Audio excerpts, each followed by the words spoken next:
pressure than this if need be.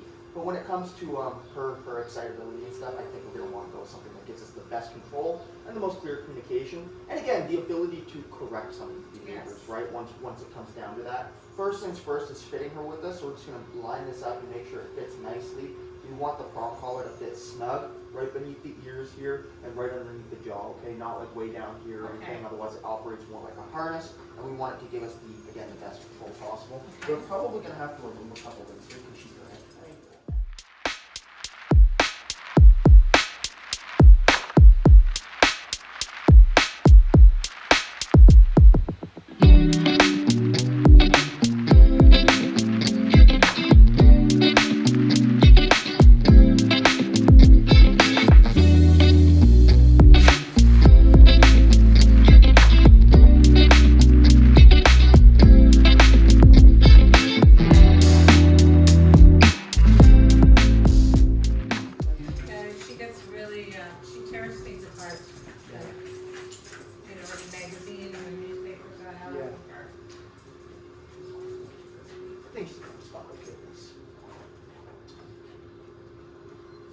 take the leash now and hook onto the prong collar.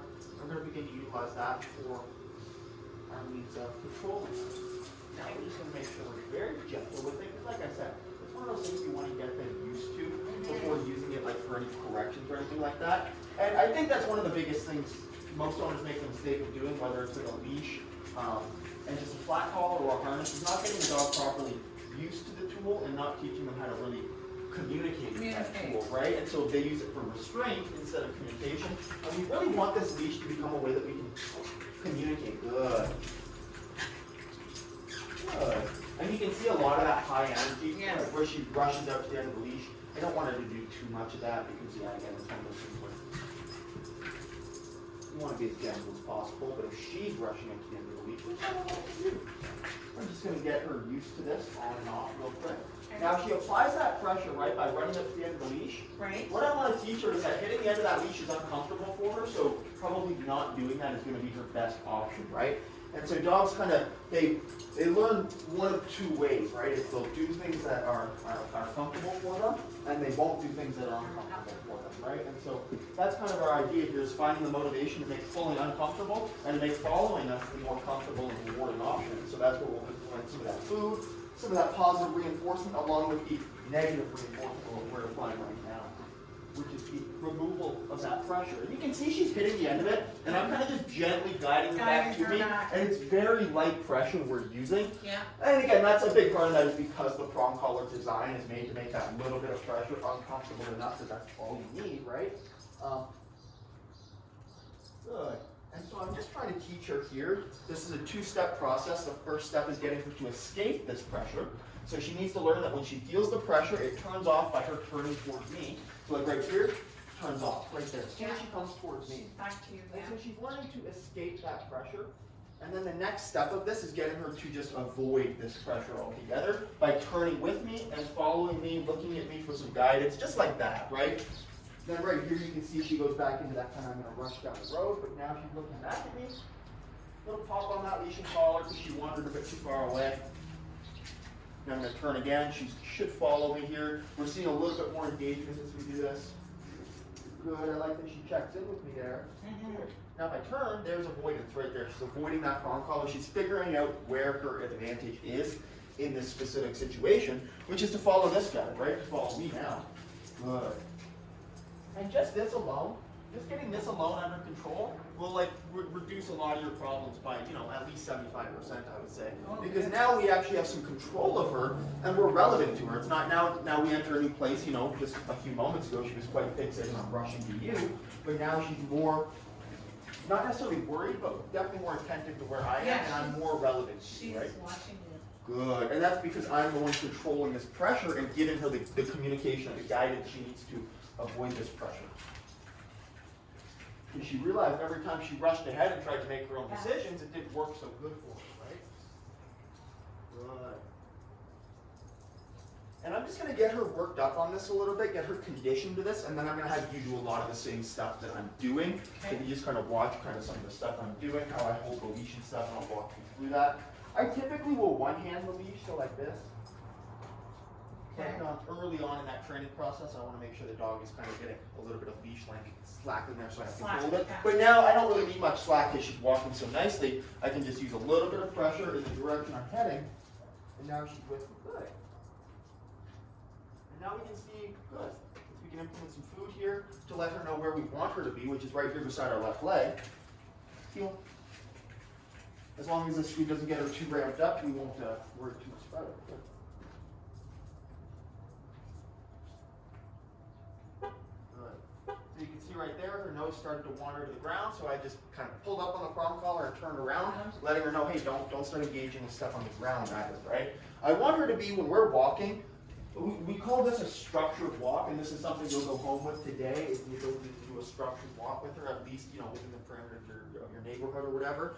And a structured walk is where the dog is kind of following your guidance throughout the entire walk, up until, you'll give them certain opportunities to go potty, to go sniff around or whatever. Sure, yeah. But it's on your terms, right? So, and for example, when we take the dogs out for a potty here, we go out the door, we structured walk, meaning like this, they're heeling with me, engaging with me and not the environment, until we get to this field right across the street, and then I have them sit, they look at me, and then I tell them break, and they get to go up to the end of their leashes, or a lot of times I'll actually just let them off leash because they're pretty off leash reliable. And so I just drop their leashes and off they go find their spot to potty, they sniff around, they run and frolic for a little bit, and then I call them back, I grab their leashes, and we go back into our structured walk for the remainder of the walk, or for the next 15 minutes. So do you take your dogs to off-leash areas? So we don't do off-leash dog parks specifically. There's a few areas in the city that are certainly like appropriate off-leash areas that you could take your dog to. I wouldn't necessarily do it with a small dog, if I'm going to be perfectly honest with you, for liability's sake. No matter where, but like say like Nose Hill Park, you could give enough distance from dogs that it's not a big deal. But man, when you're dealing with a small dog, you're running a big risk of running into that one dog that has that prey drive that doesn't see your dog as a dog. Yeah. And it's not fun when that happens. It doesn't end well for the little dog. Right? Well, the big dog would be a good day, but you could imagine how that could go south pretty quickly. So, even with bigger dogs too, we typically tell our clients to avoid off-leash areas because you just don't know what the other dogs are going to do. So what about the private ones? Like Oh, that's great. Yeah, you can absolutely set that up for sure. That's a totally different story, I would say. Yeah, those are fantastic options. We do like off-leash training and stuff here, and so like I don't know if you've talked to your sister Noreen. I just spoke too fast. Noreen. We hooked her up with an e-collar, which I don't know if she used it to the full advantage that she could, but her dog would be off-leash reliable with the electronic collar, because instead of having the leash attached, we use the electronic collar to provide that feedback and accountability when they are off-leash. So typically what I do with my dogs is we have some kind of secret off-leash spots around the city that, there will be the odd dog owner there with their dog off-leash, but they're not really off-leash areas, but we can still hike with our dogs and stuff there.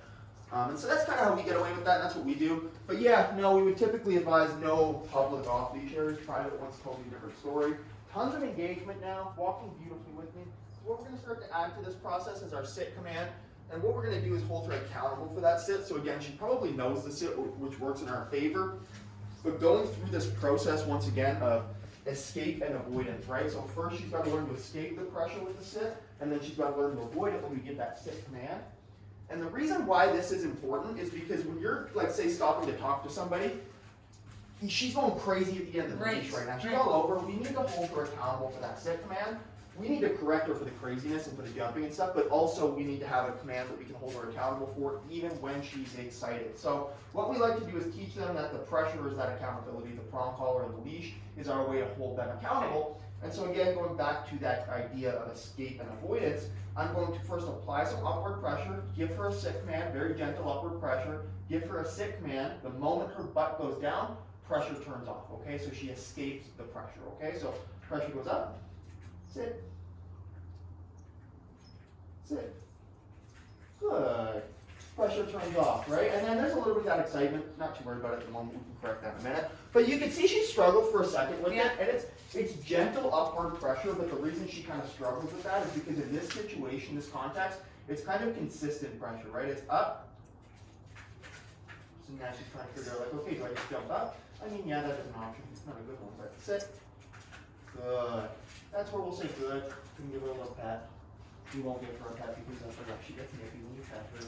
We're gonna address that, we will, don't worry, I can't get her more convinced with this. The way we're gonna address that is by setting her up to do that and then saying no and correcting it until we get a more calm behavior and then reinforcing that calm behavior with the affection. Because, you know, it's not that she doesn't want the affection, she just doesn't know what to do. And it's funny because I've just like the last 2 dogs I've gone into my board and trained, same issue, right? They're like 7, 8, 9 months old, and as soon as you reach in to touch them, they'll sit, they'll look pretty when they're sitting, but as soon as you say good and reach in to touch them, even if they're just like hanging out, they just lose their marbles, right? They do the piddling and stuff. So we can settle that down simply by getting some control of them and getting control of their state of mind. So just a couple more sits here with her.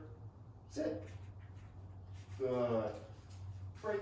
Now you can see here, if I don't provide that affection and just tell her good, she stays much more in tune with me, much more engaged. So I'm going to say, you know, we can incorporate some positive reinforcement through food too and see how she does, but I imagine she's going to just burst out of a bubble here and go excited if we do that. So I'm just going to say sit.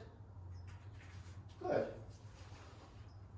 Nice, that's good. That's what we like. I like that. That's really nice. We can reinforce some more calm behavior just like that, right? But again, the treats are in my treat pouch. I mark with good the moment she does the behavior. That's also my cue to release that pressure. So one more time, I'll show you break.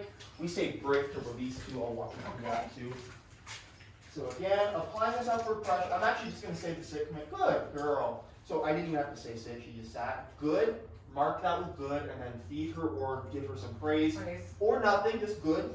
Nice work. You don't always need to get something. You know, in fact, we want to fade that out very quickly, right? And she's doing well without it, to be honest. So I always recommend carrying, like, I won't go out without the treat pouch pretty much, but still, I'm not constantly driving them with food.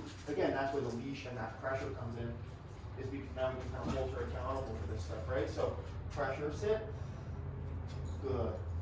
Right now, if she breaks it, what can I do now, right? I can actually use that leash pressure to hold her accountable if she breaks the sit. She's going to go forward any second now. Yeah.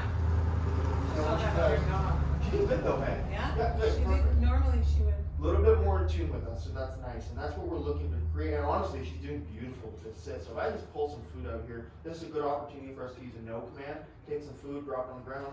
No. Even there, right? You don't have to drop it, right? So mark with no. Just a little pop on that prong collar to get her back into that sit, right? Good. No.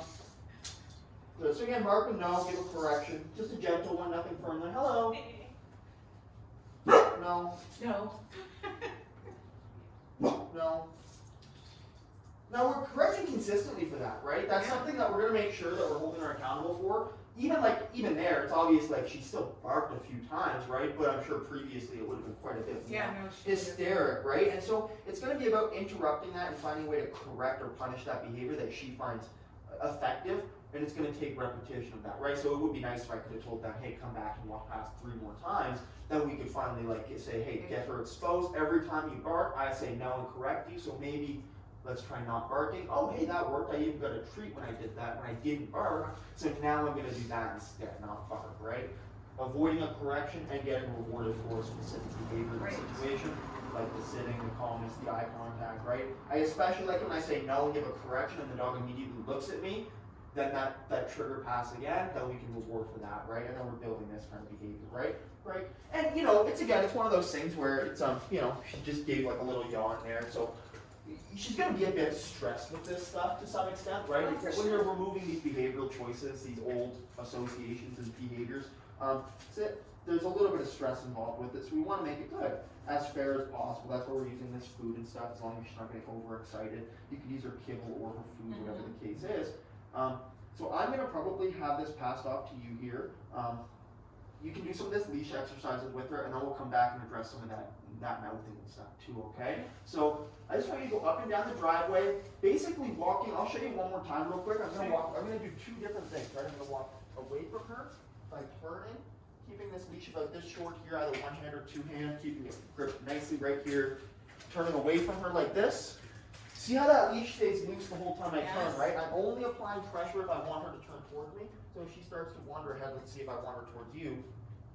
Right there, right? Just a little bit of pressure, right? I don't want you to see you yoked up on that leash tight like you would normally be probably, right? It's got to be nice and loose, only providing leash tension to I use that When I walk her, I use a gentle leader. Okay, and that's not bad. Yeah, and if it works, that's good too. But I would really be going with this because we can actually correct effectively with this. Yes. I think you can't really correct effectively. No. Now the other thing I'm going to do is turn into her. See how she's kind of behind me right now? She's watching me. Those are my cues to turn into her because that's going to show her, hey, I've really got to pay attention to this guy, otherwise I'm going to bump into his leg, right? And I'll just bump into her gently if I need to. If she kind of, see that? I can cut her off with my knee. That's really going to get her in tune with you, okay? So go ahead and give this a try. Whenever we stop, we're also going to put her into that sit using just that leash pressure, okay? Go ahead and give that a shot. No. So no pop on that leash. We'll do that a few times, okay? But no and pop on that leash. Always giving your no marker first and then the correction follows, right? There can be a little gap of time between that too, 5, 10 seconds. We'll then just turn back this way. Now, easy on the pressure, okay? Take your turn and see, is she paying attention to you or is she turning with you, okay? That's good though, you're doing good. Just try and keep your arms nice and steady. Try not to apply that tension without any need. So if you turn away from her again, good, see, no tension was needed there, right? Give her that chance to be successful with that, and you're really gonna see she stays motivated.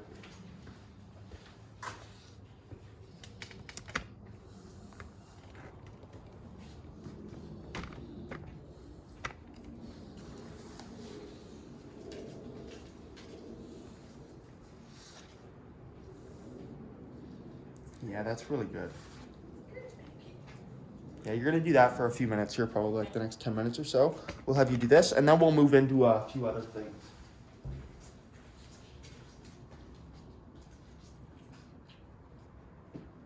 Then just turn, give a little pop on that leash if you need to.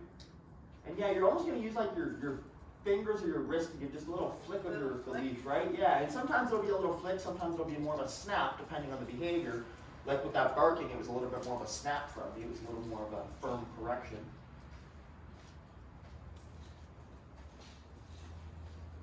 Yeah, that's really nice though. She's giving you lots of engagement. Now try throwing some of those turns into her in there as well, okay? Keep that leash loose. There you go. Good.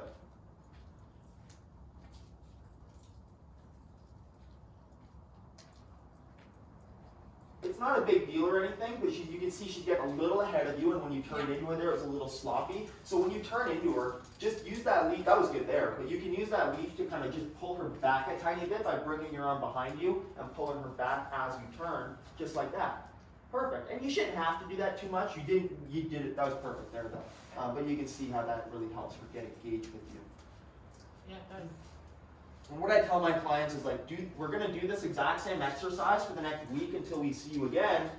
But you're gonna start to move it like, I always say if you can't get this kind of control, of your dog on a leash in your house, don't even think about bringing it outside to the yard or like for a walk on a leash, right? So go home this evening and if you have some room, I don't know where you live or anything, if you have a hallway, or if you have like a living room or just an area inside, kind of away from a lot of stuff, a garage, that you can do this exercise in and get her attention like this in. Yeah, we have a fairly big backyard, so. Yeah, well, your backyard is a good step too. Like I said though, like in the home first, right? Like put the leash on, put the prong collar, and literally do this in your living room, right? That changes everything when it's like, okay, not only does she control me outside, they're controlling me within the home as well, right? So get this control in the home first, then take it outside. And it doesn't have to take long. Like, tonight go home, do this inside, get this behavior, boom, you're good to go outside now, right? Well, if someone comes to my door, Yeah. I have to make sure I don't have that phone on. Yeah, so what we're gonna probably talk to you about is like setting up a routine or a habit that gets her under control when she is free in the home, right? So what we like to tell our clients is like first thing in the morning typically is like when you let the dog out of the crate, or depending on her situation, if she's not in a crate, we'll address that as well. But when we start our day, we're gonna put that prong collar on basically as soon as we start the day. And then we're going to set up situations where we can correct these behavior, right? So not even necessarily, I should say you have to put it on at the beginning of the day, but you're going to set up situations to correct these behaviors and not rely on chance, right? So when we do that, what we mean is like, so if you know somebody comes home at a certain time, or if you know somebody's coming over, tell them, hey, we're going to do a training exercise with the dog. Prong collar goes on, 20 minutes beforehand, 30 minutes beforehand, with the leash dragging, or the leash can go on just before kind of thing too. But have that leash kind of ready to be accessed. And then as soon as they come, like they can text you like, hey, I'm just coming at the door right now, I'm gonna knock on the door, then you're ready, right? So as soon as she starts to react and rush toward the door, you can say no, give that correction, give her another command like a sit or a bed command, we'll teach that too. And then those people can either come in, hang out for a second, right? You might have to correct a little bit more behavior once they come in, but then I would have them go back out, and then I would have them wait 30 seconds, then knock again, right? Come back in. Repeat, 2-3 times until there's no more barking, the behavior's gone, right? And repeat as many times as you can, really. Yeah. But those controlled setups are really where you're gonna see the most success. Now, we will tell clients, like I was saying before, like certain clients, depending on their behavior issues and stuff, if the dog really does struggle at home, leash and prong collar are on, and leash is dragging from the dog's prong collar. You'd have a nice, like a light leash, probably something even lighter than that, like from the dollar store. And it would be dragging from that prong collar, and you would always be able to access that leash if the dog is free within the home. So that way you can always control and communicate with them. And again, that goes back to what I said earlier about, like, we like to address this stuff when a dog is a puppy. So when dogs are puppies, we'll have a leash dragging from them up until 4 or 5 months old, right? That leash doesn't come off until they're 5, even 6 months old, honestly. So anytime they're doing anything we don't like or want to redirect them from or change, we can have access to that leash, right? And we can either correct them or redirect them, depending on the situation, right?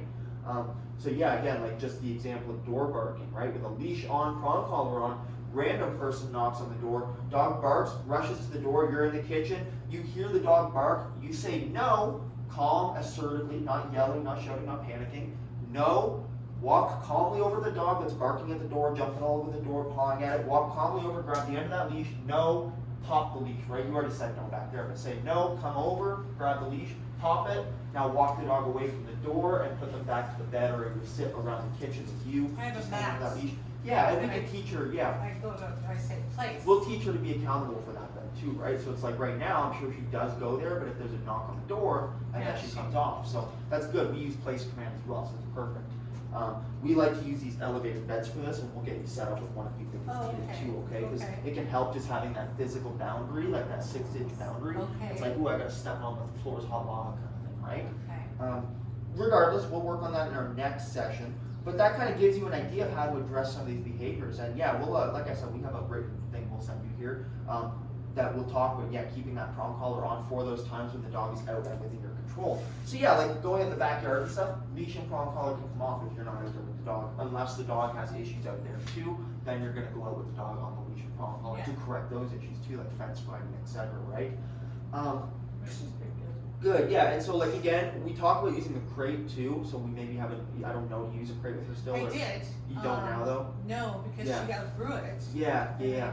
I never replaced it. Yeah, and that's something that we're gonna talk about probably getting back into, would be picking up a crate that she can fit into. With her size, a crate doesn't need to be really any bigger than this tall and wider than like this, right? Like as long as she has nothing to stand up, turn around, and lay down comfortably, that's perfect right there. Yeah, you don't want anything too big that they can work themselves up in. And so like even there, right? So like we're gonna set this up in a second before I interrupt myself. But she kind of just jumped on me right there. You just let her get away with it, right? No and a correction, right? As soon as you see it, say no and give a correction for that, okay? You gotta stop the behaviors you don't like. Because I can do it as many times, I can do it here, but then once you go home and stop doing it, it's just gonna come back again, right? So you have to be the one holding her accountable for this, right? So put her back in that sit command. Just gentle pressure upwards on the leash if you need to. Perfect. Try not to repeat the command, just sit, apply that pressure upward as needed, okay? Now what I was gonna say there is with the crate, we're gonna use that like at nighttime, in the crate at nighttime preferably, right? Then they're not, they're not free roaming through the house for She likes sure. to sleep on the bed. Well, okay, and that's it. So it just gives you the ability to set some rules, right? Like, okay, so when it comes to the bed and stuff, we can, again, that's almost a separate topic, but yeah, definitely we like to make sure that we're giving them like a routine and setting some rules. So like 9 o'clock, you go in your crate, and then you go to bed. We might still be up for another hour or something like that, right? But the dog is away in their crate, and they're expected to sleep and relax in their crate, which may be almost another problem to address. Just put her back in that sit. Just say sit. Little pressure. Now be ready to say no and correct for any barking, okay? And you can wait for anything else, but just say no and give a little correction for any barking. No. Now a little correction there. No. Perfect. And you're probably going to have to be quite a bit firmer with that, right? So no, and quite a bit of firmer correction. That's a little better on that last one there. Good.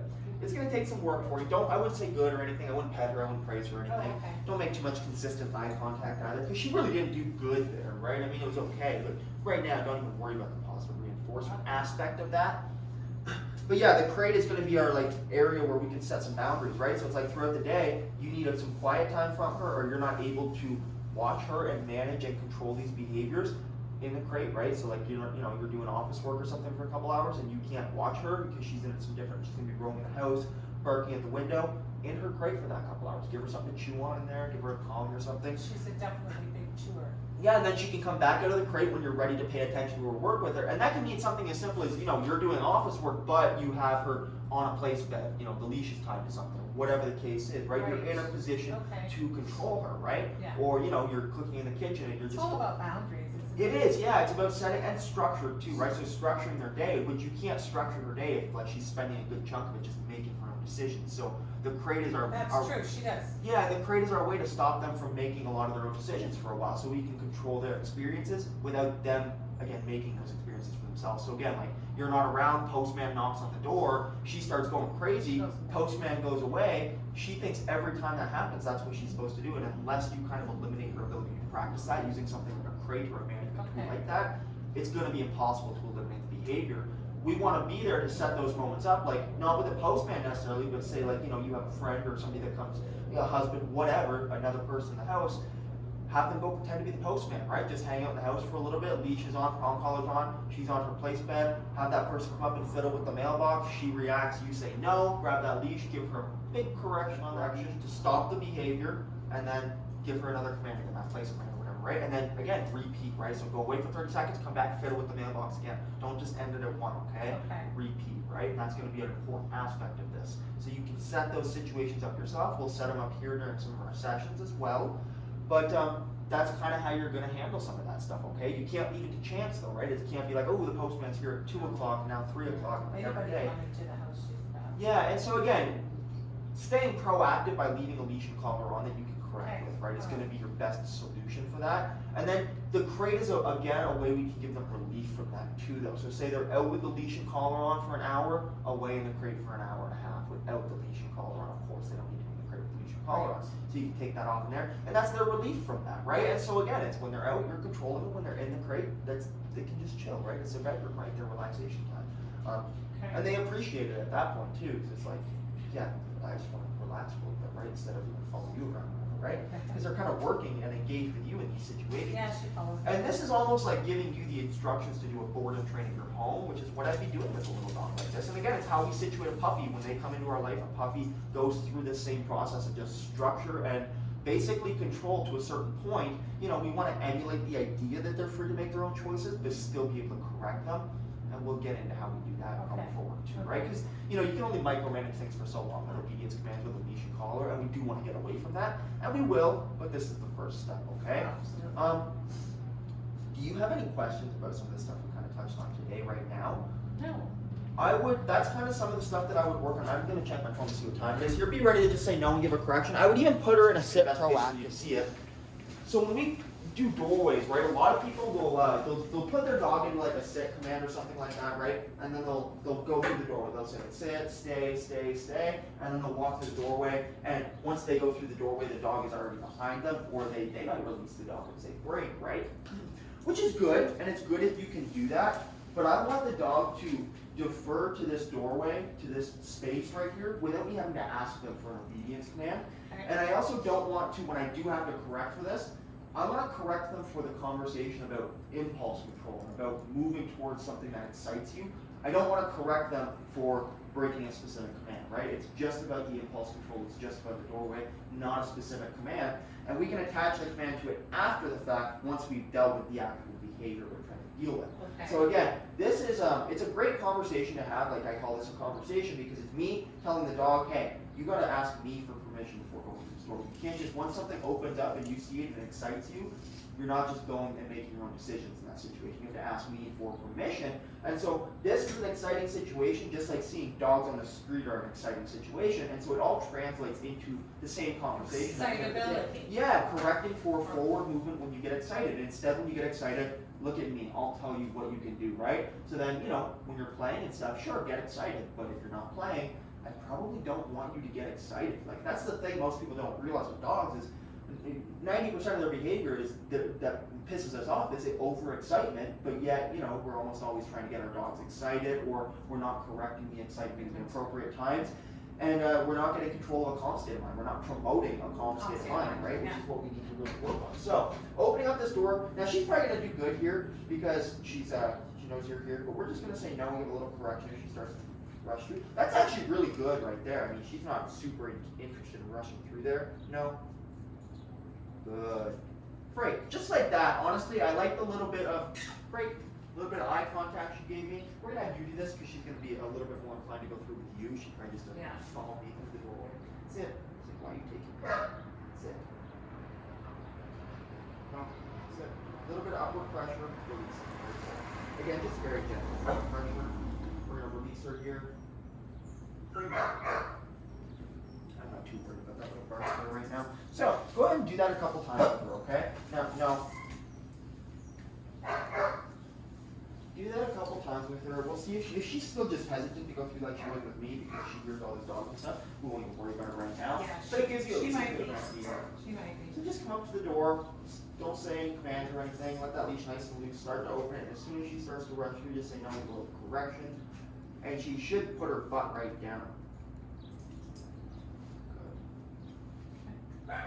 Perfect. Yeah, that's honestly, it is perfect right there. Yeah, she's let me come back over this. She's like, no, thank you. I think your dog's going crazy. What's going on? I won't be any further. Strange dog. No, that's perfect. So that's something that you're going to work on home within those thresholds when you do see it in any threshold. So again, I tell people to do this because you're going through so many doorways.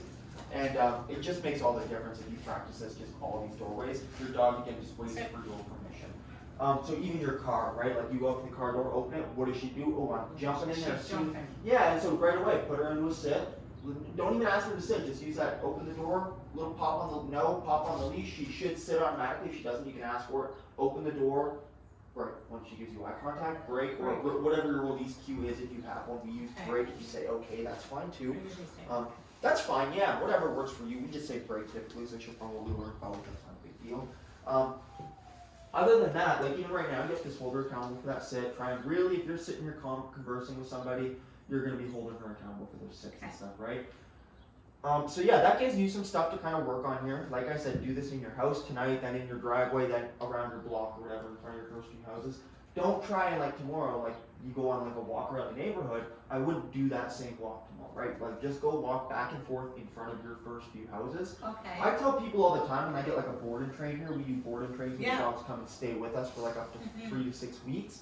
The first week, honestly, we don't leave really this area in front of my house or this field over here. That's it. We're just back and forth right here or back and forth in that field, and that's where we shape these behaviors into habits. And then from there we go out, and then when we do correct our dog for breaking that heel command or getting out towards the dog, they understand it, right? And it's not such a surprise since we did it in these controlled areas first, right? So that's kind of what I would do for you, right? Don't get in the habit of going for your your long neighborhood walk, but still, maybe it's a 15-minute walk, but instead of 15 minutes around the neighborhood, it's 15 minutes just back and forth, right? Same amount of steps, same amount of exercise. And then other than that, just say no, correct. No first and then correct, okay? So mark with no and then give a pop on that prong collar. Perfect. And yeah, that's perfect. As long as whatever works there works, but don't be afraid to get firmer with that prong collar when needed, okay? You'll learn what's firm and what's not. You're going to be gentle at first, but you're going to kind of start to learn where you need to be firm and where you need to be kind of soft with that. That's perfect though. But when you say no, you kind of want to back that up with a correction, not so much that little bit of guidance, right? So it's going to be a no, pop the leash, then a sit and some guidance if I need to, okay? So no? No, sit. Perfect. Try and say no first, okay? Yeah, I keep forgetting. That's something everybody forgets, but it's super critical for this stuff. Whether we're saying good and rewarded for good behavior or no and correcting for unwanted behavior, the no should come first in that sequence, and that's no first, okay? No first and then pop. Don't even be in a panic or a rush to correct with the leash, okay? Okay. Saying no, now pop the leash. Okay, you're fine. She sat. Yep, you're good. You're fine. She sat. You're good. But if she breaks that command, no, and then pop the leash in a separate sequence. So no, half a second, pop the leash, another half a second. That's like classical conditioning. That's what that's called. So it's you say no, and it gets connected with that correction. If you say no and correct at the same time, the no has, She the doesn't no know. has, the no has no meaning though, Yeah. right? So no, say no, No, then correct. So you say no and correct it at the same time, I again, did. right? So no and then correct. Not a big deal, we'll get it by the end of our session for sure. no, Now correct. Okay, and then when you get that correction, you see this? It's gonna have to be a much firmer correction. Right? okay, so It's- two. Yeah, it can't just be like right there, see how that's just gentle upward pressure? That's fine for that, getting that sit. But when we're actually correcting, it's gonna be a no and a snap on that leash, right? And so like Okay. even that wasn't actually a correction, obviously. I Okay. wanna actually like kind of snap the leash like that, right? I wanna feel some feedback in that. And I want the behavior to stop and her look at me. But saying no first is gonna give the no meaning, and then the correction is gonna follow that, right? So if you say no and correct at the same time, that no has no meaning because the correction happened at the same time. So it's like you didn't really give her any sort of warning, so to speak, right? And that's almost what that no is a warning. Hey, Warning. not even a warning, it's like a signal, like, hey, you did the wrong thing, I'm gonna correct you for it now, right? And then the next time they're like, oh wait, if I do that, Right. they'll say no and correct me, right? So that brings me to the next point of our no command right now, especially. You're gonna say no and correct 100% of the time. So you're gonna say no. So say we're barking at the door, you say no from the kitchen, barking stops, dog stops reacting. You're still gonna walk over, grab that leash, and give a correction for that, right? Because you can't. Okay, You- yeah, you you have have to follow it up. Yeah, exactly. You gotta follow through, right? And that's kind of like something that I always equate it to like raising children, right? If you just say no to your child but never actually punish a behavior, they're gonna keep doing it, and you're just always gonna be saying no to them, right? You're just constantly gonna be having that verbal battle with no real consequence for the action that was meaningful for the dog. So you have to say no and follow up with a correction 100% of the time right now to stop these unwanted behaviors Okay. specifically, Okay. right? Once our no is really powerful and we have enough money in the bank from correcting every time we say no, then we can say no and not have to follow through the correction. Once our dog knows we are actually serious though, and if we do follow through the correction, it's going to be a big correction for him, right? So that's where we get that accountability from our dog. That's where we get that, hey, I really should watch this person and get some guidance from them instead of making my own decisions, okay?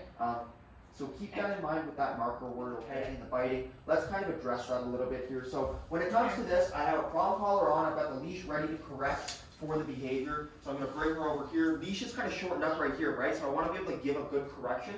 I'm going to correct like this, right, to the side basically. And what I'm going to do is as soon as she starts to nibble my hand, I'm going to say no and then correct. And watch how calm I do it. Watch how how much, separation there is between the no and the correction and how clear it is to the dog, okay? Good, so already we're seeing some good results just from what we did. Like I said, 75% of this stuff is going to diminish just from you getting some control of her and accountability for her behavior. Because she knows it's not a good behavior. She knows she's being ridiculous, but she thinks she can get away with it, right? And so Yes. right now we're not really seeing it, but as soon as we see it here, no. So see how it's a no and then firm snaps? Now, Yeah, it's no. Then we can still pet, right? And then we can even reward. She's again gonna be a little stressed at first, like I said, Yeah. right? There's no doubt about that. It's gonna be like when you correct for jumping on a guest or something, she's gonna be upset. No, it's no different than correcting a child and they solve it. It's no different. People just think that their dogs are Disney movie characters and should never have sad puppy eyes, but unfortunately, that's not the way it that's works, not right? the way it works. Good. So now I can actually kind of pet her with a little bit more impulse control, right? So this is where you're gonna work on too. Now, is some of that. As soon as those teeth touch the skin, Yeah. no, pop the leash. Okay. No panicking, calm, assertive energy, okay? Okay. You could even follow through with a little more calm, assertive, but she's doing actually really good with that. Just the no and the correction. Sometimes I'll follow through with some spatial pressure, like a snap of my finger or something like that. Good. But right away, already, big difference, right? And so Yeah. you're just gonna work on this with different exercises of handling. No. So even right there, right? Jumping on me, we don't want Yeah, she that, right? jumps. So no, and just a snap. And that's not even jumping, it's climbing, but Yeah. it's the same thing. It's like a soliciting behavior, like, Mhm. hey, maybe this will get him to forgive me and stop correcting. But it's Yeah. like, no, just relax and just let me kind of touch you, let me give you affection, and don't jump all over me, don't jump all over anybody, and keep your paws on the ground. And again, a little bit of stress because we're limiting some behavior choices, but that will go away as she realizes what's acceptable and not good. And we can include that bark is horrendous. Hey, it's a little black dot bark. That's amazing. Good. So that's good. Hey, so do you want to give that a shot real quick here while I'm here? She doesn't really go after me. Oh, good. Okay, so if she's not an issue with you, then that's perfect, No. right? But now it's still, yeah, perfect. As soon as that climbing on you starts, that's perfect. Now come back in with the affection, and that's perfect. And you're just gonna be handling like those situations just like that, okay? And same with when a guest is doing this stuff, you're just gonna be on the other end of the leash, behind basically is typically what I would do, okay? So somebody wants to come in and pet her and she starts doing that, no, it'll pop on the leash. Doesn't have to be too firm or anything, because she's obviously quite responsive to it, it's perfect. That's good, that's perfect right there, okay? So now, you know, I like to practice this stuff with the affection issues. I'll like say sit, good, go down and pet you, I go down and pet you, you break that sit, then I say no, correct for that too, right?